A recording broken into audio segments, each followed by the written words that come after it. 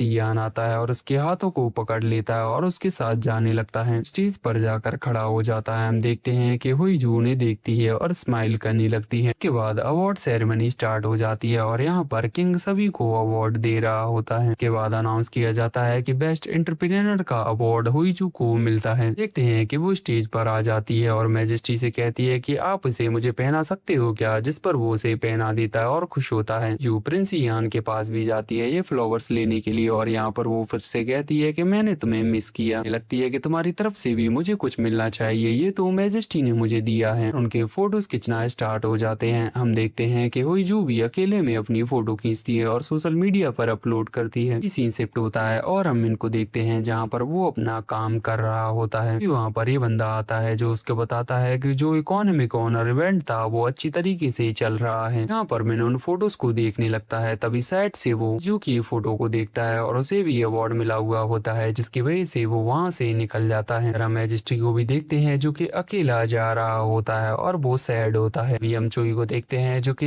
यान की तरफ देखता है जिसकी तबीयत उसको सही नहीं दिख रही होती। दूसरी तरफ हम हुईजू को देखते हैं जो कि अपने होटल में आ चुकी होती है और अभी भी वो एक कैप लगाई हुई होती है और बहुत ज्यादा खुश होती है। वहाँ पर किम आ जाता है जो कि उसको कांग्रेचुलेट करने लगता है उस अवार्ड के लिए। के बाद हम उन दोनों को इस जगह पर खाने पे देखते हैं। वहाँ पर मैंने उसकी कैप को देखता है और कहने लगता है कि क्या तुम इसे उतार नहीं सकते क्योंकि ये बहुत ज्यादा एम्बेरसिंग है। क्या ये एम्बेरसिंग लग रहा है, क्या मैं क्यूट नहीं लग रही? और ये बोलकर वो उसे निकाल देती है और इन फ्लावर्स को देख रही होती है। मैंने उसको देख रहा होता है जिसके बाद वो कहता है कि तुम पहले ही तरह ही हो, तुम बिल्कुल नहीं बदली हो। लगता है कि तुम्हें ऑनर वाले फ्लावर्स स्कूल में भी मिला करते थे। हमें पास्ट का सीन दिखाया जाता है जहाँ पर हम इनको देखते हैं जो कि हुईजू के साथ होता है। यहाँ पर मिन अच्छे से तीरंदाजी नहीं कर पा रहा होता है जिस पर हुईजू उसका मजाक बना रही होती है और कहने कहने लगती है किसने तुमको इस हाउस का रिप्रेजेंटेटिव बनाया है। देखते हैं कि हुईजू उसको आर्चरी करना सिखाती है और इस टाइम पर वो उसके बहुत ज्यादा क्लोज होती है और मिन भी उसे देख रहा होता है। प्रेजेंट में हुईजू उसी बात के ऊपर उसका मजाक बनाने लगती है। सीन शिफ्ट होता है और हम चोई को देखते हैं जो कि फार्मेसी में मेडिसिन लेने के लिए आया होता है, जिन्हें लेकर वो सियान के पास पहुंच जाता है जो कि होटल में होता है। कहने लगता है कि आपको हॉस्पिटल में खुद को दिखाना चाहिए, जिस पर वो कहता है कि सभी लोगों को पता चल जाएगा। टाइम पर हम उसी होटल में हुईजू को देखते हैं जो कि आ रही होती है और उसे चोई दिखता है। इस सीन में हम देखते हैं कि प्रिंस यान का चेकअप एक डॉक्टर कर रहा होता है और कहने लगता है कि इनकी तबीयत अब बिल्कुल ठीक है। पर जा रहा होता है जिस पर हुईजू उसे रोकती है क्योंकि वो हुईजू का ही डॉक्टर था। हुईजू कहने लगती है कि जब आप बाहर जाओ तो ऐसा बोलना कि आप सिर्फ मुझे देखने के लिए आए थे, जिस पर वो समझ जाता है कि किसी को नहीं बताना है। हम क्वीन उनको देखते हैं जो कि मेजेस्टी पर गुस्सा करने लगती है और कहने लगती है कि मैंने तुमसे मना किया था, अभी तुमने अपने अंकल को कॉल करके तुमसे मिलने के लिए बुलाया। के बाद क्वीन अपनी सायका से बात करने लगती है। सायका कहती है कि अभी वो एक छोटे बच्चे ही हैं। इन्होंने कहने लगती है कि मैंने बच्चे में इस टाइम पर अपने पति की झलक देखी थी और उन दोनों का फेस सेम ही हो रहा था और ये देखकर मैं पूरी तरीके से डर गई थी। हम हुईजू को देखते हैं जो कि खाने के लिए कुछ लेके आई होती है, खुद के लिए और चोई के लिए। देखते हैं कि वो दोनों बर्गर खाने लगते हैं। कहने लगती है कि इन्हें रॉयल पैलेस में होना चाहिए, वो ज्यादा कंफर्टेबल है। पर चोई बताता है कि अगर वो वहाँ पर होंगे तो सारे फिजिशियन वहीं पर आ जाएंगे और बहुत ज्यादा डरे हुए होंगे। सभी लोगों को पूरी दिन रात उनका ख्याल रखना पड़ेगा और इसी के चक्कर में वो यहाँ पर हैं। अगर वो हॉस्पिटल भी जाते हैं तो इनकी फोटोज खिंच जाएंगी और वायरल हो जाएंगे कि वो अभी बीमार हैं। अभी चोई के पास एक मैसेज आता है और वो कहने लगता है कि क्यों यहीं पर आ रही हैं, तुम्हें चुप ना होगा। हम चोई को देखते हैं जो कि गेट ओपन करने के लिए जाता है। यहाँ पर क्वीन अंदर आती है और वो सीधा सियान के रूम में जाती है, लेकिन वो यहाँ पर नहीं होता, वो इस जगह से साइड से निकलता है। कहने लगता है कि ये जो आई हैं इनसे कहो कि ये मेरा वेट करें। देखकर क्वीन बाहर चली जाती है। तभी वो इस जगह पर इस पर्स को देखती हैं और वो वापस जाती हैं। यहाँ पर वो प्रिंस यान और हुईजू को साथ में बात करते हुए देख लेती हैं। क्वीन कहने लगती है कि तुम्हें इसके बारे में सारी एक्सप्लेनेशन देनी पड़ेगी। इस सुबह हम हुईजू को देखते हैं जहाँ पर वो बेड पर होती है और उसके पास वही का कॉल आता है जो कहने लगती है कि तुम किस होटल में हो, मैं वहीं पर आ रही हूँ। जू तो इस टाइम पर सो रही होती है, लेकिन पूरी दुनिया में ये फैल चुका होता है कि प्रिंस यान हुईजू के साथ डेट कर रहे हैं। ये बात उसके भाई और भाभी को भी पता चल चुकी होती है। देखते हैं कि हुईजू को ये बात पता चल जाती है, लेकिन वो इस चीज को बिल्कुल भी सीरियस नहीं ले रही होती। वालों ने उसके फोटोज ले रखे होते हैं जो कि होटल के बाहर के होते हैं और अंदर आते टाइम के होते हैं। यहाँ पर दो यही बताती है कि न्यूज रिपोर्टर्स ने तुम्हारे डॉक्टर से भी बात की। लोग तो ऐसा भी कह रहे हैं कि तुमने डॉक्टर को इसलिए बुलाया था क्योंकि तुम प्रेग्नेंट हो। सुनने पर तो हुईजू और ज्यादा खुश हो जाती है, मतलब कि वो हंसने लगती है। हमको इनको देखते हैं जिसने कि ये सब कराया होता और कहने लगती है कि वो लड़की कॉमनर है। अब हम देखते हैं कि एक रॉयल इंसान अब क्या करेगा। हम वापस से दो ही की तरफ आते हैं जहाँ पर वो हुईजू पर गुस्सा कर रही होती है, लेकिन हुईजू पर कोई भी असर नहीं हो रहा होता। दूसरी तरफ किम रॉयल पैलेस में एंटर करता है। हम देखते हैं कि सियान भी यहाँ से निकल जाता है और कहने लगता है कि मेरे घर तरफ इस कार को ले लो, मतलब उसके रेसिडेंस की तरफ वो जाने लगता है। इसी में हम हुईजू को देखते हैं जहाँ पर उसके साथ चोई भी आती है। चोई उसको आगे जाने से मना कर देता है और कहने लगता है कि ये एक सीक्रेट मीटिंग है और सिर्फ हुईजू भी उनसे मिलने के लिए जा सकती है। देखते हैं कि हुईजू उनसे मिलने के लिए पहुंच जाती है और यहाँ पर वो फिर से उनसे मिस यू कहती है। प्रिंस यान उससे माफी मांगते हैं और कहने लगते हैं कि मेरी वजह से तुम इस स्कैंडल में फंस गई, लगता है कि तुम मुझसे क्या चाहती हो। हुईजू फिर इस लिफाफे को निकालती है और इसको खोलती है जिसमें कि ये फ्लावर्स होते हैं। जो कहने लगती है कि ये फ्लावर्स ऑफ ऑनर हैं, वैसे एक मैंने तुम्हें हरा के जीता है। और हम फिर से पास्ट में आ जाते हैं। हमें यही सीन दिखाया जाता है पास्ट का, जहाँ पर वो तीर छोड़ने वाला होता है लेकिन वो अपने तीर को मोड़ देता है, की वजह से उसकी टीम को सिर्फ 7 पॉइंट्स मिलते हैं और हम देखते हैं कि हुईजू की टीम जीत जाती है। हुईजू बहुत अच्छी तरीके से देखती है कि वो जीती नहीं है, वो सिर्फ उसकी वजह से जीती है। हम प्रेजेंट में आ जाते हैं जहाँ पर हुईजू कहने लगती है कि मैं ऐसे इंसान से हार गई जिसे कि मैं हरा सकती थी। पर हुईजू बताती है कि वो सिर्फ इसलिए शादी करना चाहती है क्योंकि उसे नोबल का टाइटल चाहिए, क्योंकि उसे कभी भी इज्जत नहीं मिली है। जिस पर वो कहने लगता है कि तुम्हें सिर्फ ये टाइटल चाहिए और कुछ भी नहीं। यहाँ पर हम देखते हैं कि प्रिंस यान थोड़ी देर के लिए साइलेंट होता है, फिर वो कहने लगता है चलो फिर तुम रेडी हो जाओ एक प्रिंस से शादी करने के लिए। हाँ, ये बात याद रखना कि पूरी दुनिया अब तुम्हारे अगेंस्ट होगी और तुम्हें उन्हें फेस करना होगा। वो खुश हो जाती है, इससे पहले मुझे ये देखना है कि तुम क्या कर सकती हो। क्यों ना मैं क्राउन को कुछ डोनेशन कर दूं, नहीं तो मैं सिर्फ लोगों का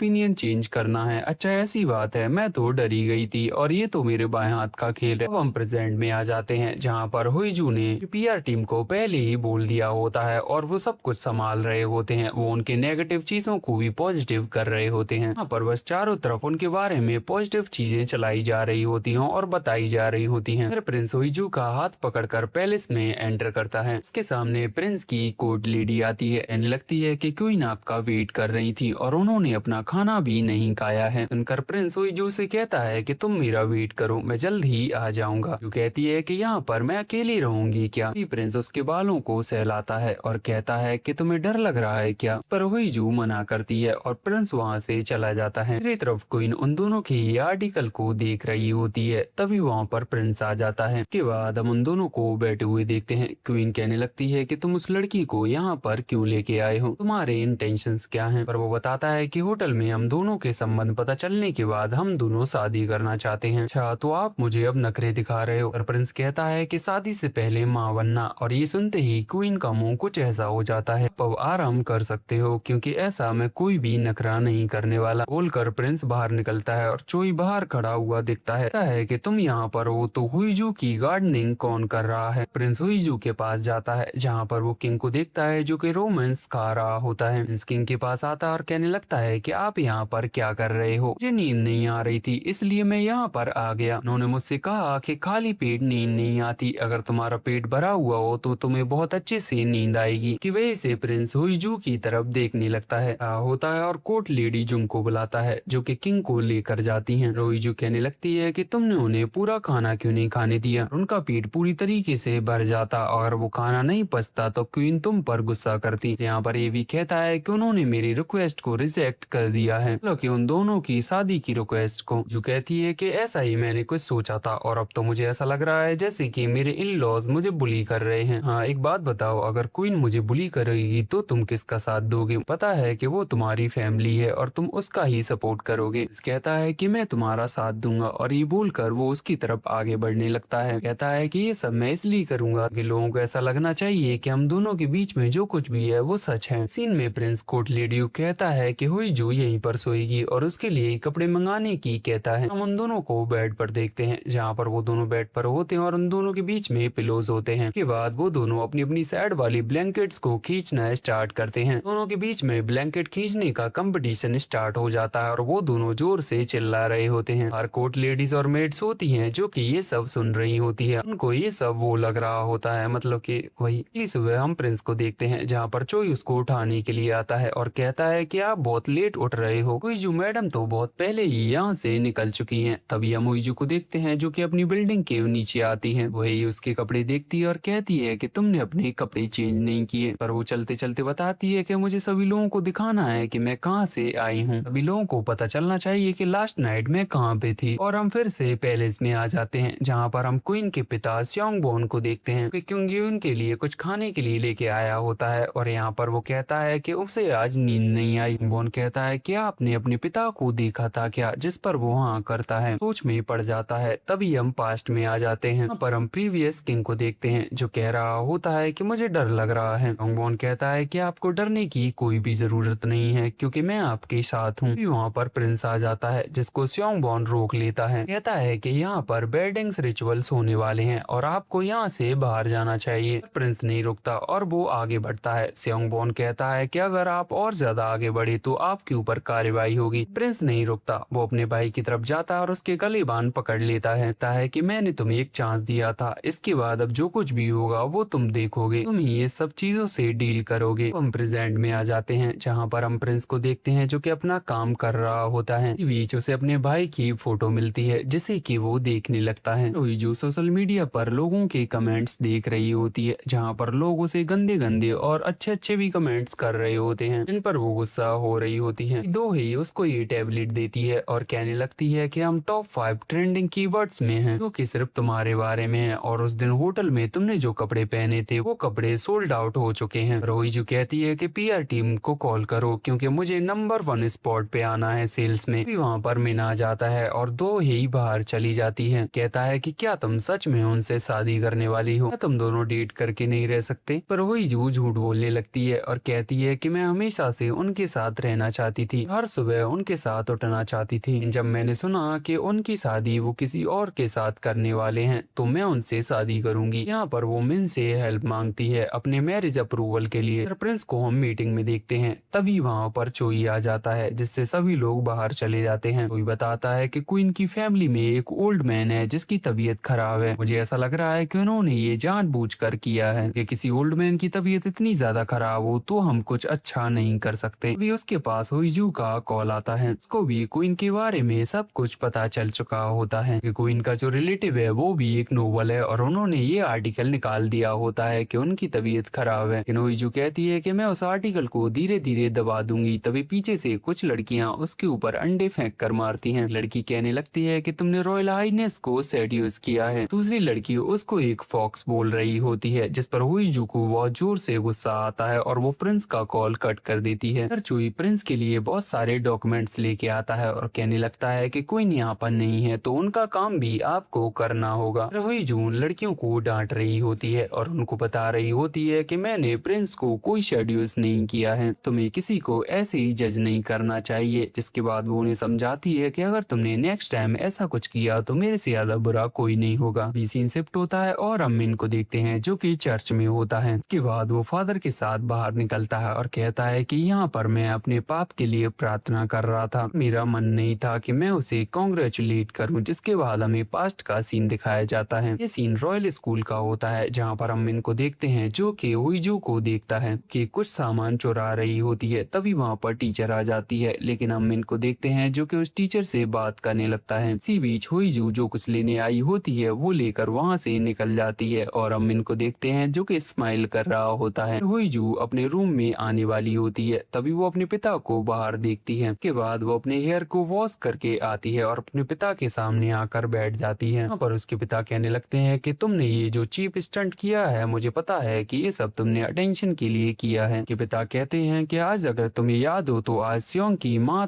की डेथ एनिवर्सरी थी। और हमें एक फ्लैशबैक दिखाया जाता है जहाँ पर हम हुईजू को देखते हैं जो कि मिस्टर योंगुक के घर पर आती है, जहाँ पर उसका बेटा और उसकी वाइफ होते हैं। यहाँ पर हुईजू अपनी माँ का नाम बताती है और कहती है कि आप मेरे पिता हो। जैसे ही योंगुक की वाइफ भी सुनती है, हम देखते हैं कि वो वहीं पर बेहोश हो जाती है और उनकी डेथ हो जाती है। कि पिता कहते हैं कि तुम्हारी माँ तो तुम्हें छोड़ गई लेकिन हमारी जिंदगी में बस निराशा छोड़ गई। बाद हमें कुछ सीन दिखाए जाते हैं जहाँ पर हम हुईजू को देखते हैं जो कि अपना काम अच्छे से करती है और अपने पिता से कुछ मांगती है। यहाँ पर हमें ऐसे 3 सीन दिखाए जाते हैं। हम प्रेजेंट में आ जाते हैं जहाँ पर उसके पिता उससे कहने लगते हैं कि मेरी कंपनी से तुम दूर हो जाओ, पर हुईजू मना करने लगती है और उसके पिता उसके ऊपर गुस्सा करते हैं। वो कहती है कि मैं ऐसा कुछ भी नहीं करने वाली, पर वो अपने पिता को उनके नाम से एड्रेस करने लगती है, जिस पर वो और गुस्सा दिखाने लगते हैं। जो कहती है कि आप जैसे लोगों से लड़ना मुझे बहुत अच्छी तरीके से आता है और ये बोलकर वो चली जाती है। अगले सीन में हम हुईजू को देखते हैं जो कि बैठ कर ड्रिंक कर रही होती है। तभी उसके पास प्रिंस का कॉल आता है कि उससे पूछता है कि क्या तुम ठीक हो, ठीक तो हो ना। जिस पर वो थोड़ा सा सैड होती है और कहती है कि मैं कल बात करूंगी और कॉल को कट कर देती है। हुईजू को देखते हैं जो कि अपने पास्ट के बारे में सोचने लगती है और हमें यही सीन दिखाया जाता है जहाँ पर वो अपना रिपोर्ट कार्ड लेके आती है जिसमें कि उसने टॉप किया होता है, लेकिन उसका पिता उसे इग्नोर कर देता है। हमें बड़े होने के बाद ये फिर से सीन दिखाया जाता है और उसका पिता फिर से उसे इग्नोर कर देता है। जो थोड़ी और बड़ी होती है और वो काम को संभालने लगती है और यहाँ पर उसका पिता अब तो उस पर गुस्सा करने लगता है। सेम प्रेजेंट में आते हैं तभी हुईजू के गेट पर एक रिंग बेल बजती है और वो इस बेसबॉल बैट को लेकर जाने लगती है और बहुत गुस्से में होती है। जैसे वो गेट को ओपन करती है उसके सामने प्रिंस खड़ा हुआ होता है और उसे देखकर उसका सारा गुस्सा चला जाता है। चोई प्रिंस के लिए चाय लेकर आया होता है और वो देखता है कि वो तो यहाँ पर है ही नहीं और वो बहुत गुस्से में होता है कि वो प्रिंस अपना काम छोड़कर चला गया होता है। जो उससे पूछ रही होती है कि तुम अकेले यहाँ पर कैसे आए। यहाँ पर प्रिंस उसके लिए खाने के लिए लेके आया होता है, जिस पर वो कहने लगती है कि तुम ये सब कहाँ से लेके आए। और हमें ये शॉप का सीन दिखाया जाता है जहाँ पर वो इस शॉप पे होता है और ये सारे लोग उसे ही देख रहे होते हैं क्योंकि उन्हें पता होता है कि वो प्रिंस है। यहाँ पर वो हुईजू कॉम्बो को ऑर्डर करता है और ये सुनने के बाद हुईजू हंस रही होती है। देखते हैं कि हुईजू ने सब कुछ फिनिश कर दिया होता है, जिस पर प्रिंस कहने लगता है कि थोड़ी देर पहले तुम सैड लग रही थी लेकिन अब तुम बिल्कुल ठीक हो, लो खाना खाने के बाद तुम बिल्कुल ठीक हो गई। पर वो बताती है कि पहले तो मैंने सोशल मीडिया के कमेंट्स पढ़े जिसके बाद मेरे पिता मुझको धमकी देने के लिए आए थे। हाँ, तुम्हारी फैंस भी यहाँ पर आई थी जो कि मेरे ऊपर बैग फेंक के मार रही थी और एक तो मेरे सर में पड़ा जिससे कि मेरी लगी। प्रिंस कहता है कि क्या तुमको ज्यादा हर्ट तो नहीं हुआ, और इस टाइम पर वो उसको ऐसे देख रहा होता है जैसे कि उसे सच में फर्क पड़ रहा हो। हम क्वीन को देखते हैं जो कि हुईजू की फोटोज को देख रही होती है और ये फोटोज उस दिन की होती हैं जिस दिन किंग युन का बर्थडे था। अभी वो किसी को कॉल करती है। अगले सीन में हम प्रिंस को देखते हैं जहाँ पर वो हुईजू को लेकर अपने प्राइवेट रेसिडेंसी में आता है। यहाँ पर ये काम करने वाले उनको देख रहे होते हैं और हुईजू कुछ ऐसा कर रही होती है, मतलब वो